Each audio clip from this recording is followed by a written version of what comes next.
On December 1, 2020, China embarked on a historic lunar journey with the launch of the Chang'e 5 spacecraft from the Wenchang Space Center in Hainan Province, marking a significant leap in lunar exploration since the late 1970s. Weighing nearly 8 tons, the probe was engineered to touch down on the Moon, drill beneath its surface, collect valuable geological samples, and return them to Earth safely. After a 23-day voyage, the Chang'e 5 lander separated from its orbiter and achieved a soft landing in Oceanus Procellarum, a vast and intriguing region near the Moon's equator on its far side. Towering nearby was Mons Rümker, standing 1,600 meters high, hinting at a dramatic volcanic past for the area. This landing was greeted with global acclaim, as it marked the first time since 1976 that material had been brought back from the lunar surface. The mission's success was achieved in just 14 Earth days, during which samples, potentially around 1 billion years older than those collected by Apollo, were carefully extracted from beneath the fine lunar regolith. The ascent module then took off, rendezvoused with its orbiter, and together, they returned the precious cargo to Earth, landing in Mongolia on December 17, 2020. Upon opening the capsule, scientists looked forward to uncovering the Moon's hidden secrets and challenging long-standing assumptions about its dryness and barrenness. The samples included impact-formed glass beads, widely distributed and containing materials previously believed rare on the Moon, findings that have captivated researchers and could revolutionize lunar science as well as future energy solutions for Earth. The landing site, Oceanus Procellarum, was particularly significant because, despite its name implying a tranquil sea, it is actually a broad, flat region of dark volcanic rock, unexplored directly by any previous mission. Mons Rümker, the landmark near the landing area, added further interest due to its suspected origins in ancient volcanic eruptions, making this region a geological treasure trove for understanding the processes that shaped both the lunar surface and its inner structure. The daring choice to land on the Moon's far side required advanced communications via relay satellites, as signals could not reach Earth directly from this location. This technical accomplishment underscored the growing sophistication of China's space program, which has now demonstrated advanced drilling, robotic sampling, and orbital rendezvous capabilities. The successful Chang'e 5 mission raised China's profile among spacefaring nations and affirmed that unmanned exploration can still unveil new mysteries and spark global excitement decades after astronauts first walked the Moon. The triumph of this mission stands as a testament to human innovation and opens promising avenues for future discoveries through international cooperation. These newly returned lunar samples are expected to transform our knowledge of the Moon and inspire generations eager to push the boundaries of space exploration. China's Chang'e 5 lander drilled deeper into the Moon than any prior mission in recent decades, seeking signs of concealed water, volcanic strata, and exotic crystals that might shed new light on our closest celestial companion. This location is particularly notable because of its unexplored character and vast geological age. Much of the rock sampled here is estimated to predate Apollo samples by around 1 billion years, offering extraordinary opportunities to revise current theories on the Moon's beginnings. Researchers are hopeful that insights from the Oceanus Procellarum region could illuminate key events such as ancient meteorite impacts, intense volcanic episodes, and the formation of the lunar crust. These discoveries have elevated the profile of China's space endeavors and energized scientists worldwide, underscoring the enduring mysteries that remain hidden on the lunar surface. The main achievement of Chang'e 5 was its deep sampling capability, marking a major step forward in lunar science. Previous missions focused mainly on surface materials or shallow dust, but this spacecraft's advanced tools allowed it to dig farther below, reaching untouched layers thought to contain unique information about the Moon's early history. Scientists were eager to see whether these deeper rocks would support existing ideas or force a reconsideration of how the Moon took shape. Once the lander had softly set down at Oceanus Procellarum, it began its much-anticipated operation, digging through soil and rock likely never exposed to light. These ancient layers might preserve evidence of old volcanic eruptions, significant impact events, and the cooling phases of the lunar interior. By breaking past the upper regolith, the mission raised expectations of encountering minerals, Signs of water, or unforeseen surprises embedded far from Earth. After the samples were collected, a compact ascent vehicle launched from the Moon's surface, meeting up with the orbiter to transfer its precious load before returning home. The operation had to be completed in just 14 Earth days due to the fluctuating lunar temperatures and extreme radiation encountered at the surface. The arrival of these valuable samples on Earth on December 17, 2020, was a cause for worldwide celebration, as researchers prepared to study rocks from deeper, older layers than previously obtained. Many theories suggest that the Moon originated after a Mars-sized body collided with the early Earth, flinging hot debris into orbit that gradually coalesced. If true, these ancient rocks could still contain evidence of this fiery birth, potentially showing chemical fingerprints that resemble Earth's crust. If they differ, established models might need revision. Thanks to the depth achieved by Chang'e 5, scientists now have unprecedented access to untouched lunar material, demonstrating both the technical feasibility and scientific reward of such an approach. This achievement sets the stage for future missions, possibly even involving humans digging further into the Moon's hidden past. The lunar material retrieved by Chang'e 5 has left experts astonished, as it comes from ancient deposits about 1 billion years older than those collected by the Apollo crews. Such antiquity makes these rocks a rare asset for research. By delving beneath the surface, Chang'e 5 encountered material that had remained untouched for billions of years. This old lunar substrate tells the story of how the Moon gradually formed and changed. A long-held hypothesis states the Moon was born from the debris created by a massive impact between Earth and another planet-sized body. The immense heat of this event should have caused most water and volatile elements to escape. Yet, the newly gathered samples hint that the Moon is more water-rich than previously supposed. Some water and minerals were likely delivered during billions of years of impacts from space rocks, with the resulting heat fusing rocks into tiny glassy beads. Over eons, water molecules, carried by the solar wind or deposited by incoming objects, became trapped in these beads. When Chang'e 5 drilled deeper into the crust, it unearthed these components and delivered them for study.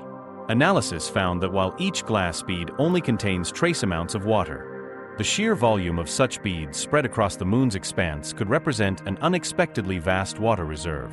Even more intriguing are the new crystal structures discovered within these ancient lunar rocks. Researchers have identified a previously unknown phosphate mineral that may include elements potentially useful for nuclear fusion. Although the exact applications of this mineral remain uncertain, the potential has captured both scientific and public imagination. Nuclear fusion is anticipated to offer much greater energy output compared to the fission processes currently in use, with minimal radioactive waste. The extraordinary age and cosmic history embedded within these moon rocks are gradually revealing more details about the Moon's story, including signs of violent impacts, periods of intense volcanism, and the presence of valuable materials like helium-3. As scientists continue their research, these deeper, older samples from the lunar subsurface may help unravel the Moon's evolution and even present fresh solutions to energy issues back on Earth. The detection of water hidden in microscopic impact glass beads was one of the most surprising outcomes of the Chang'e 5 mission. Until recently, prevailing scientific thought suggested that water would not endure on the Moon because it likely escaped during its hot, early formation due to the lack of a protective atmosphere. Yet, Chinese scientists analyzing the returned material discovered a remarkably high concentration of these tiny beads, each holding traces of water. These glass particles likely formed from the intense heat when meteorites and other space debris struck the lunar surface, melting rock and shaping it into tiny spheres. Over the course of billions of years, continual bombardment has filled the lunar soil with these glass fragments. While each bead is less than a millimeter in size and contains only about 2,000 parts per million of water, their abundance means the Moon's surface could store vast quantities of this resource. In fact, estimates suggest that extracting and heating lunar soil could yield as much as 2,000 liters of water per metric ton under Earth-like conditions, providing future lunar explorers with a water supply beyond just polar ice deposits. These findings mean that astronauts in the future might not have to restrict operations to the shadowy lunar poles. Instead, Water could be harvested by simply collecting and heating lunar soil from nearly any region, allowing water vapor released from glass beads to be captured.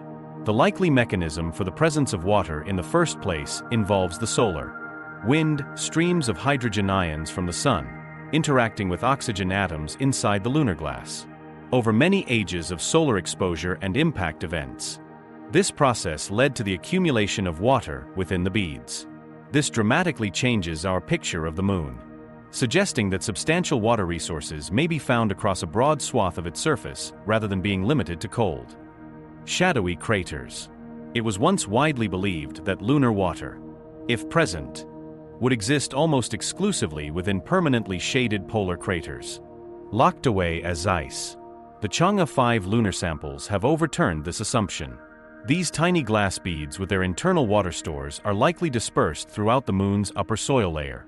Although the water amount in a singular bead is small, collectively, they could create a significant reservoir. Calculations indicate that each metric ton of regolith might yield as much as 2,000 liters of water when heated, meaning explorers could secure water for drinking, farming, or making rocket fuel nearly anywhere on the moon with the right processing equipment. This finding paves the way for more adaptable lunar exploration strategies, reduces reliance on Earth-based water supplies, and could make moon settlements more feasible. The prevailing theory is that solar wind hydrogen bonded with lunar oxygen to form water inside the beads during a long era of impacts and burial, distributing this water-bearing glass throughout lunar soil layers. The recent findings from the Chang'e 5 mission demonstrate that despite the moon's weak gravity and thin atmosphere, it has an unexpected ability to retain valuable resources. This realization has reshaped our understanding of lunar water, thanks to the evidence that water may be present in far greater abundance, not just in polar regions but dispersed widely across the surface. The mission samples revealed vast numbers of impact-formed glass beads, each harboring tiny but collectively immense amounts of water. Earlier theories posited that lunar water existed almost entirely as ice within permanently shadowed polar craters. But Chang'e 5 has overturned this notion. Studies estimate that up to 2,000 kilograms, or roughly 2,000 liters of water could be extracted from every metric ton of lunar soil by heating it under conditions similar to those on Earth and releasing the water trapped within these beads. While each bead contains only minuscule water, their presence throughout the lunar regolith scales up to an enormous collective reservoir. These glass beads are thought to be spread across the moon as a result of approximately 4 billion years of impacts by comets, asteroids, and meteorites, which steadily enriched the upper layers of soil. Recent calculations suggest that the total quantity of water contained within lunar impact glass might be as high as 298.7 billion short tons. A staggering discovery given the moon's long reputation as a barren world. This widespread distribution gives future lunar expeditions much more flexibility, as it is now possible to consider landing or establishing bases well away from the poles and still access enough water for survival, agriculture, and even rocket fuel production. The moon's minimal atmosphere means bodies of water aren't likely, but the potential to extract and use lunar water on a large scale fundamentally alters our resource outlook. This leap in quantifying the moon's water supply has sparked a movement beyond mere exploration and toward real utilization, with far-reaching benefits for research, deeper space travel, and possibly even energy needs back on Earth. Beyond water, the Chang'e 5 mission achieved a major breakthrough in lunar mineralogy. Among the material recovered was a new phosphate mineral, named Chang'e-Y, after the mission and the legendary Chinese moon goddess. This mineral has surprised specialists due to its suggested ability to store helium-3, a rare isotope theorized to be ideal for nuclear fusion, a process far cleaner and more potent than the fission used in current reactors. Unlike fission, which splits heavy atoms and produces hazardous waste, fusion merges light atoms, potentially yielding massive power with very little waste.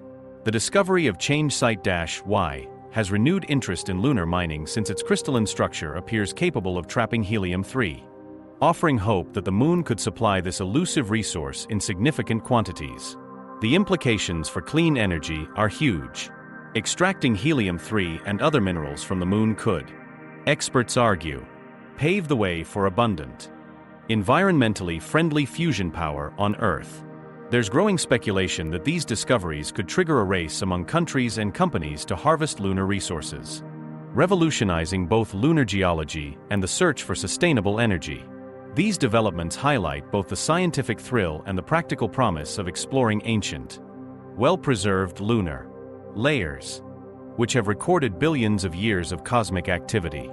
The recognition of Chang'e Site-Y stands as proof that the Moon remains full of surprises and could become a key player in the world's energy future. Blending the goals of discovery and clean technological advancement in one stroke. Nuclear fusion offers the potential to generate vastly greater amounts of energy than current fission technology while producing only minimal radioactive waste, making the prospect of a stable, practical fusion reactor immensely appealing for providing clean and nearly unlimited electricity on Earth. The prospect of extracting helium-3 from the Moon is equally compelling, as this rare isotope is considered by many scientists to be an ideal fuel for future fusion reactors. Findings driven by the Chang'e 5 mission indicate the Moon's regolith may host significant deposits of helium-3. Some in the scientific community estimate that just 27.6 short tons of helium-3 could meet the entire energy demands of the United States for a full year, highlighting the transformative potential of lunar resources. Although the idea of mining precious fuel from the Moon once belonged in the realm of science fiction, ongoing research and lunar missions have brought this possibility far closer to reality.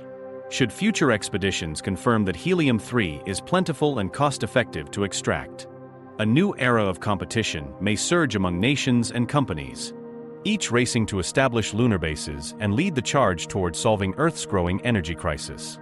This changing perspective on the Moon as a trove of valuable resources is met with both anticipation and caution. Transforming lunar mining and processing from vision to reality would demand substantial infrastructure, developing technology for extraction, transportation, and refinement that might still take decades to realize. Nonetheless, the evidence collected by the Chang'e 5 team proves the Moon holds treasures that could fundamentally change how humanity powers civilization. Water preserved in lunar glass can support expanded human presence, while the discovery of helium-3 and unique minerals raises the prospect of enabling clean, practical fusion energy. These new assets mean future lunar exploration might shift from symbolic achievements to scientific and technological breakthroughs that deliver lasting benefits on Earth. Thanks to missions like Chang'e 5, the idea of powering society with lunar-derived fusion fuel has become a real prospect. Continued exploration promises even more surprises, revealing the Moon as a possible linchpin in humanity's sustainable energy future. The implications for exploration and the broader space economy are immense, with verified reserves of water and fusion-relevant minerals across the Moon.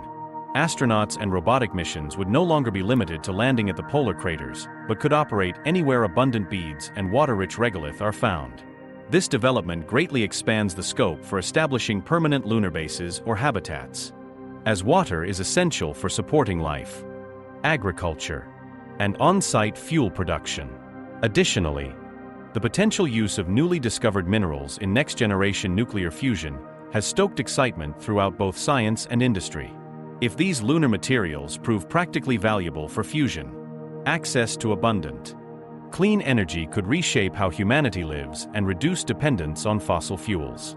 Such transformative possibilities have already attracted the attention of powerful governments, investors, and private companies interested in the profits and prestige of lunar mining. Global interest in lunar ventures is accelerating, with China planning further sample return missions like Chang'e 6 and NASA's Artemis program aiming to bring humans back to the surface. Other nations and private teams are working on the necessary infrastructure, robotic mining machinery, energy depots, transportation systems, and support bases, hoping to pave the path for a lunar economy. The promise of extracting not only helium-3 or water, but also rare minerals has begun to encourage significant investment from both public and private sectors around the world. Such developments are shifting the Moon's role from a distant curiosity to a potential engine of economic and technological progress for the entire planet.